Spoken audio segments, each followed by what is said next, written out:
Ahora el versículo 5 de este libro de Abdías dice: Si ladrones vinieran a ti, o robadores de noche, ¿cómo has sido destruido? ¿No hurtarían lo que les bastase? Si entraran a ti vendimiadores, ¿no dejarían algún rebusco?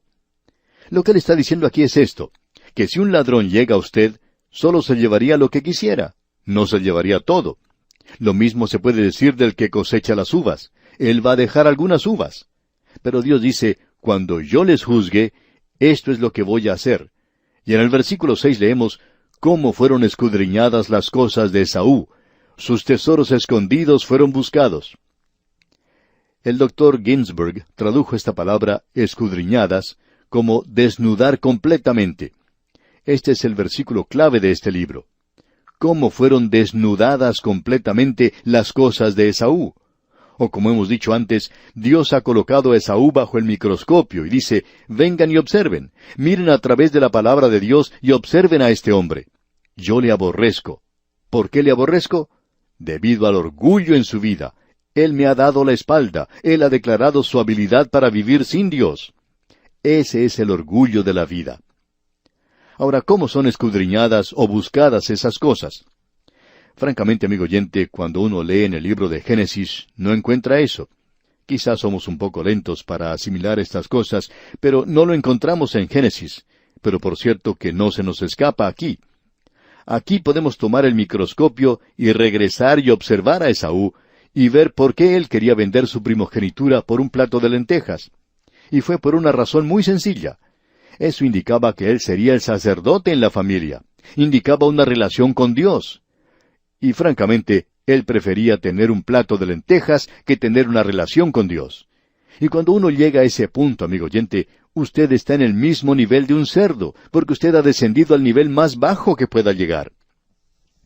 Permítanos decir con toda la amabilidad de que podamos hacer acopio, que esta no es idea nuestra.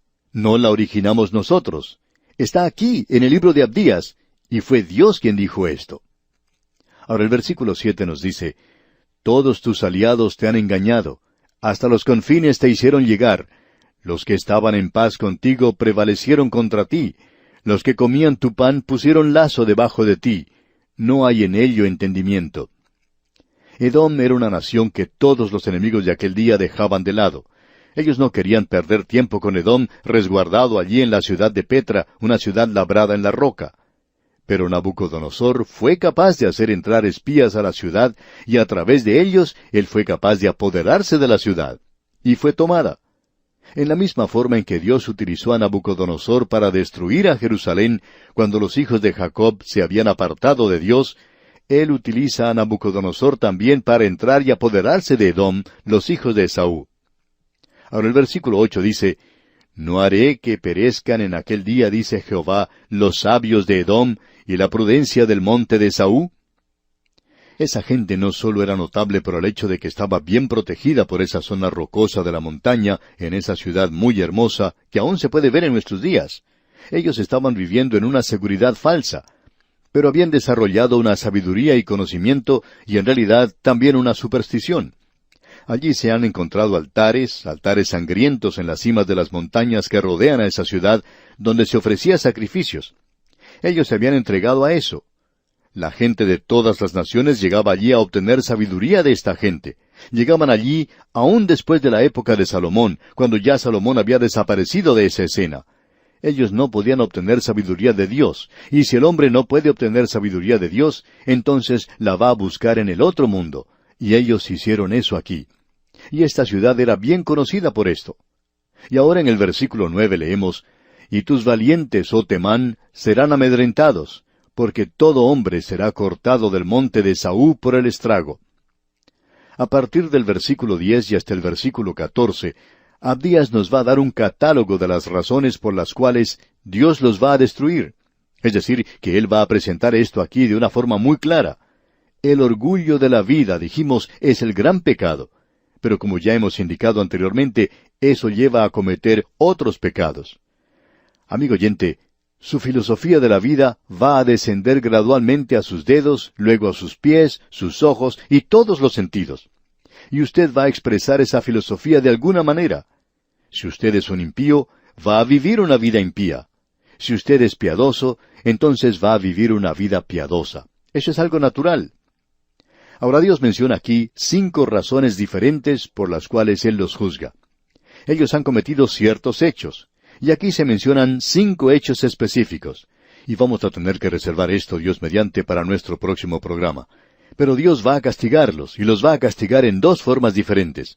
Él los va a enviar a la cautividad, tal cual hizo con la nación de Israel, pero con la excepción de que la nación de Israel regresaría y sería un pueblo como lo es en el día de hoy.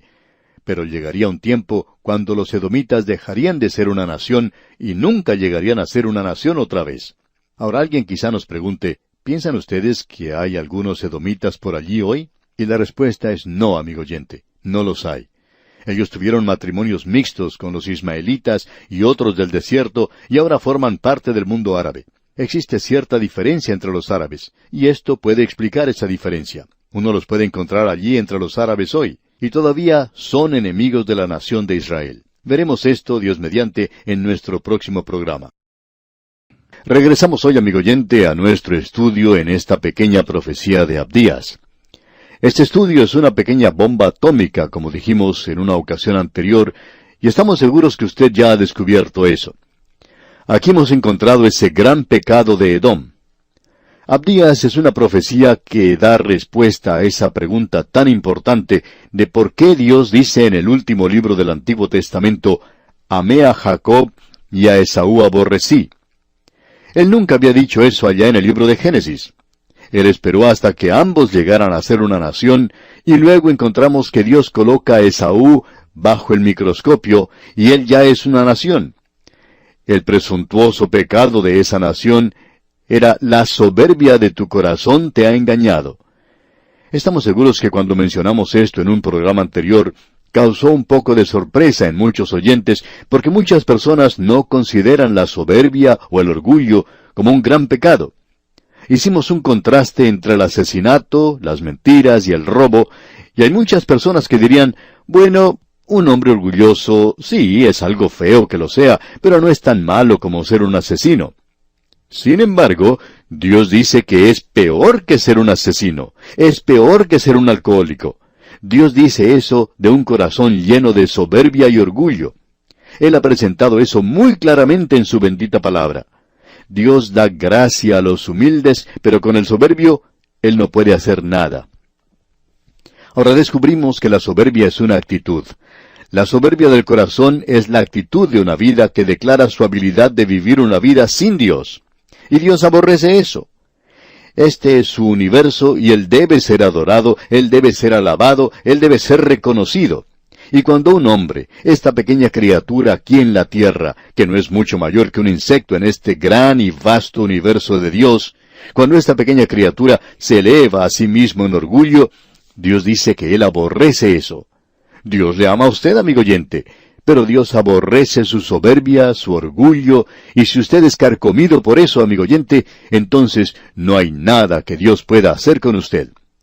Esa, repetimos, es una actitud. Quizá un hombre pueda ser orgulloso aquí y no demostrarlo. Sin embargo, pensamos que ese es un pecado en la vida que uno no puede ocultar. Hay ciertas cosas que usted puede ocultar en su vida. Puede ocultar el odio, por ejemplo. Usted puede ocultar la lascivia. Pero el orgullo no se puede ocultar por mucho tiempo. Va a manifestarse como un gran cáncer, porque esto tiene mucha fuerza, tiene mucho empuje en un hombre. Ahora la actitud de la vida le llevará a uno a una acción de la vida. Lo que Abdías hace es que nos da un catálogo de las acciones que se derivan del orgullo del corazón. Estos son pecados terribles que son producto de eso. Usted debe recordar que Esaú y Jacob eran hermanos. Eran hermanos mellizos.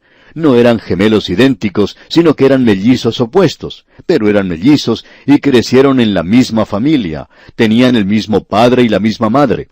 Pero entre ellos hubo una lucha desde el mismo comienzo. Entre ellos existió un odio y un aborrecimiento que nunca fue conquistado. Y nunca fue conquistado aunque llegaron a ser dos grandes naciones. Encontramos que Dios tiene algo que decir a su pueblo en cuanto a su relación con Edom. Para esto queremos ver lo que dice, por ejemplo, el Salmo 137, versículo 7, donde leemos, «Oh Jehová, Recuerda contra los hijos de Edom el día de Jerusalén, cuando decían, arrasadla hasta los cimientos. Edom, en lugar de demostrar amistad hacia Israel en esa triste hora, cuando los ejércitos de Babilonia destruían su nación, en realidad ellos estaban, por así decirlo, en la tribuna del lado de los enemigos. Pero cuando uno va a observar su historia en Deuteronomio, capítulo 23, versículo 7, y queremos leer lo que aquí dice porque es algo muy interesante.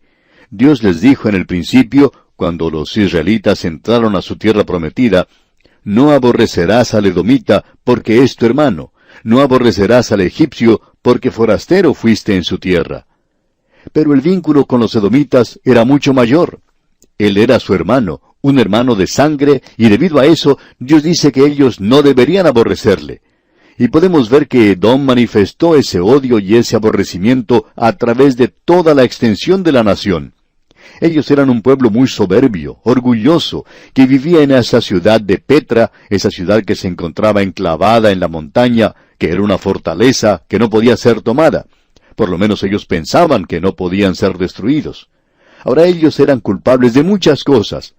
Y hay 5 acciones específicas que se mencionan aquí en el libro de Abdías, y que son acciones que se derivan del orgullo, de la actitud de una vida de vivir sin Dios. La primera de ellas la encontramos en el versículo 10 de este libro de Abdías, y queremos observar estas cosas ahora. La primera es la violencia. Notemos lo que dice el versículo 10. Por la injuria de tu hermano Jacob te cubrirá vergüenza, y serás cortado para siempre. Podemos apreciar que hay 2 cosas mencionadas aquí que les iba a ocurrir. Iban a ir a la cautividad. Finalmente Babilonia pudo tomar esa ciudad y los llevó a ellos cautivos. La segunda cosa que se menciona es que ellos iban a ser destruidos totalmente. Así es que ellos no serían más una nación. Y creemos que esto es interesante, que uno ya no escucha hablar más de los edomitas en el presente. Se escucha mucho en cuanto a los israelitas. Ellos han llegado a ser una nación. Y aquí tenemos un ejemplo de una nación que ha tratado ahora de vivir sin Dios. De la primera cosa que ellos fueron encontrados culpables fue de violencia. Leamos el versículo 10 otra vez. Por la injuria de tu hermano Jacob te cubrirá vergüenza, y serás cortado para siempre. Ellos eran una gente violenta, gente guerrera, y venían en esa dirección. En la historia del mundo hemos aprendido que es muy difícil arreglar las cosas por medio de guerras y violencia. La violencia en realidad nunca ha arreglado nada. La violencia no es el método de Dios. Usted puede estar seguro de eso. Ahora esa es la número 1.